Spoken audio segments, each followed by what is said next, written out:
به نظر شما رئال مادرید فصل بعد چیکار میتونه؟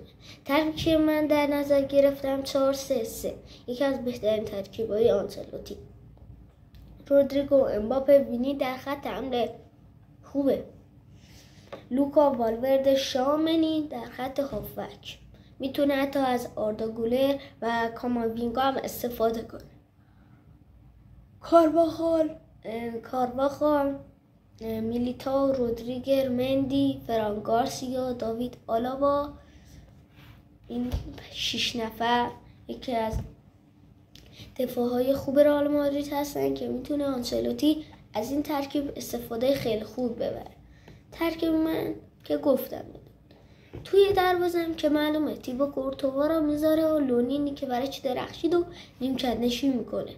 حالا اگه از ویدیو خوشت اومد حتما لایک کن، سابسکرایب بکن، زنگوله هم یادت نره که اگه ویدیو گذاشتم حتما